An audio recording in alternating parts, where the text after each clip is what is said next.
ফালাকাটা ব্লকের দেওগাঁও গ্রাম পঞ্চায়েত ও জটেশ্বর ১ নং গ্রাম পঞ্চায়েতের মধ্যবর্তী মুজনাই নদীর ওপর নিয়াসার ঘাটে পাকা সেতুর দাবি দীর্ঘদিনের। সিপিআইএমের বিধায়ক প্রয়াত যোগেশ বর্মন থেকে শুরু করে তৃণমূলের বিধায়ক প্রয়াত অনিল অধিকারী, বর্তমান বিজেপি বিধায়ক দীপক বর্মনকেও বহুবার দাবি জানিয়েছেন এলাকাবাসী।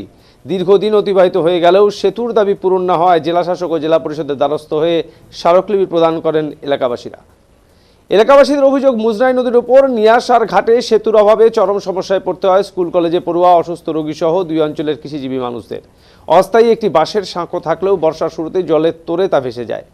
এর ফলে সমস্যায় পড়তে হয় দুই গ্রাম পঞ্চায়েতের বসবাসকারী জনগণ সহ পার্শ্ববর্তী মাদারিহাট, বীরপাড়া ব্লকের রাঙালিবাজনার গ্রামবাসীরাও।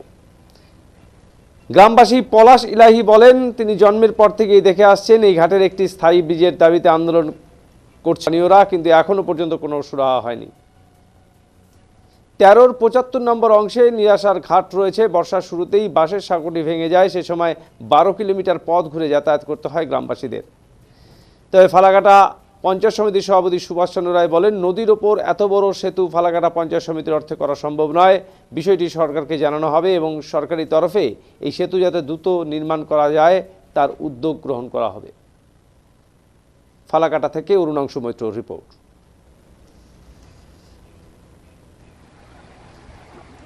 ব্রিজটা খারাপ হয়ে গেছে মানে হয়তো সবাই জানে নিরাসার ঘাট পশ্চিম দেওগাঁও ১৩-র ৭৫ নং পার্টে যেটা আছে দেওগাঁও অঞ্চলাধীন। তো সেই ব্রিজটা আজকে মোটামুটি ধরুন আপনার ভারত স্বাধীনের পর থেকে অনেক আন্দোলন হচ্ছে, অনেক কিছু হয়েছে, ইভেন সয়েল টেস্টও হয়েছে, ইরিগেশন ডিপার্টমেন্ট আসছে, উদ্বোধন কর্তৃপক্ষ অনেকবার এসে আশা দিয়ে গেছে, কিন্তু ব্রিজটা আর হচ্ছে না। যেটা নিরাসার ঘাট নামে পরিচিত, পশ্চিম দেওগাঁতে অবস্থিত। এই ব্রিজটা কোন নদীর উপর অবস্থিত? এটা মুজনাই নদীর উপর আছে। কোন নদীর উপর বললে? এটা হচ্ছে মুজনাই নদীর উপর অবস্থিত নিরাসার ঘাট। এটা আপনার দুই পারে কি আছে? দুই পারে বলতে গেলে আপনাদের এই পাড়টা যদি ধরেন, এই পাড়টায় আপনার মাদারি থেকে শিশুবাড়ি, রাঙালিবাজনা, দেওগাঁ টোটাল অঞ্চলটা ওই ব্রিজ দিয়ে যাতায়াত করে। কমপক্ষে ৩ লক্ষ লোকের যাতায়াত আছে। আর অপর পাশে যদি যান, আপনার জটেশ্বর কলেজ পাবেন, জটেশ্বর হসপিটাল পাবেন, বীরপাড়ার মতো হসপিটাল। আমাদের যদি কোনো একটা পেশেন্ট হয় তাকে ১২ কিলোমিটার ঘুরে যেতে হয়। মানে অনেক রকম সমস্যায় পড়তে হয়। ছাত্রছাত্রীরা দৈনন্দিন জীবনে অনেক অসুবিধা হয়ে যায়। হাট বাজারের একটা অসুবিধা হয়ে যায়, কৃষক বাজারে কোনো কিছু নেওয়ার ক্ষেত্রে একটা অসুবিধা হয়ে যায়। আমরা আপনার মাধ্যমে সেটা উদ্বোধন কর্তৃপক্ষ। আর যদি ওই ব্রিজটা যদি হয় তাহলে অনেক সুবিধা হয় এবং ১২ কিলোমিটার ঘোরা পথ হয় না। ১২ কিলোমিটার যদি ব্রিজটা হয়ে যায়, ১২ কিলোমিটার পথ ঘোরা হয় না। তাছাড়া অনেকটা অসুবিধা হয়ে যায়, ছাত্রছাত্রীরা ঠিক মতো যেতে পারবে, এইবার কোনো পেশেন্ট থাকলেও হসপিটালে ঠিক টাইম মতো যেতে পারবে। মানে এই সমস্যাগুলো হচ্ছে ওই ব্রিজটার কারণে। কিন্তু এই ব্রিজটা নিয়ে অনেক আন্দোলন হয়েছে।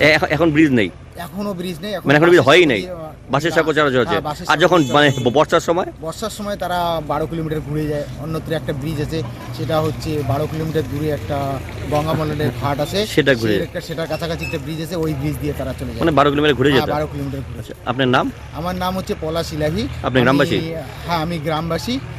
আমিও দেখেছি, আমার জন্ম থেকে দেখি এই ব্রিজ নিয়ে অনেক কিছুই আন্দোলন করে চলছে।